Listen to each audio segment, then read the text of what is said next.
files are there, AMF channels and secure AMF, transferring this.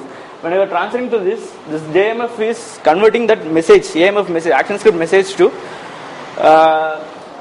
Java objects. Yeah. And you can, it's not only the JMF, you can write the custom class also to convert. For converting the AMF to your ActionScript object to Java object. This is one of the present services to convert the ActionScript format to Java format. If you want, means you can write your own classes to convert that thing. Actually, before using the Blaze.ds, how the Blaze.ds instantiate the class files. You have to use no argument constructor in Java side. If you are using on service means you are creating the custom class. Okay, that should not contain the constructor because it's at runtime the Blaze.ds converting that create the instance of that class files.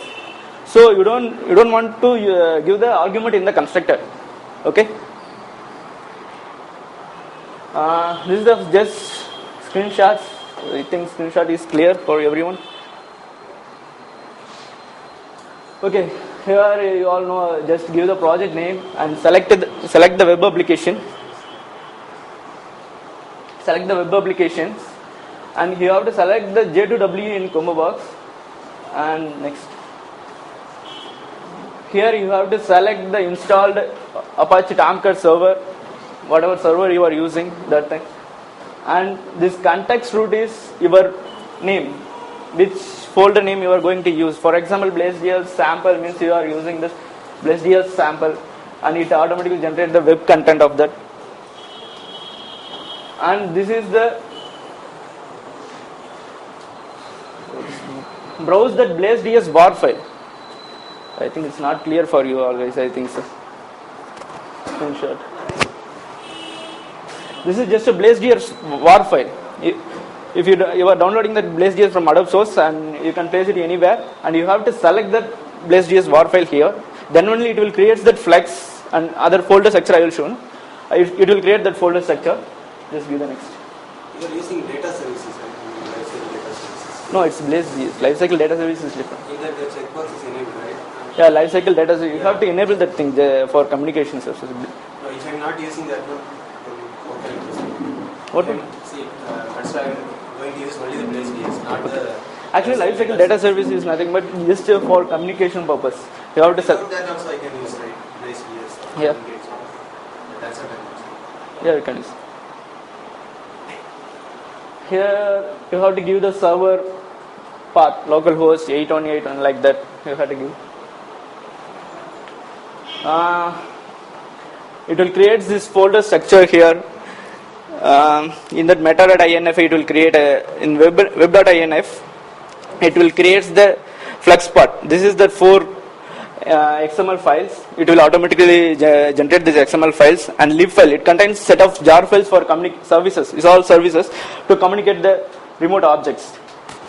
Okay. The SRC is nothing but if you are using certain class files for Java class files means it automatically create the classes for that thing.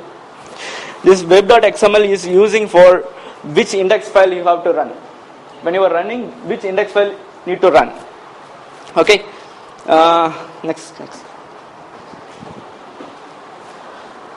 Before going to do any codings, you have to set the root URL as well as the content root. Content root you have to select.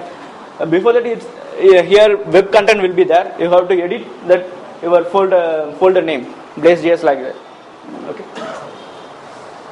And also you have to include all the jar file in your library path for compiling in Java side compiling purpose. You can find these jar files in the lib folder. You can just include this in the library path and you have to select all those things. Just apply it next.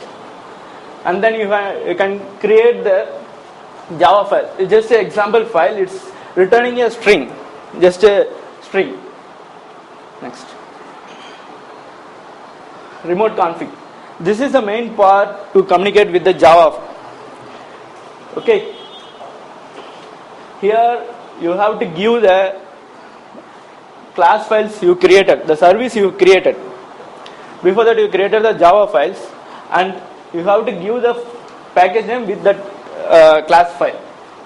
Okay, this destination is used by the client side. If you are using remote object, you have to give this exact ID over there for accessing purpose. This is what we specified the remote object. Yeah, the destination name. Actually, it's remote config XML. Here you have to tell which service is going to call and what is that ID of the services.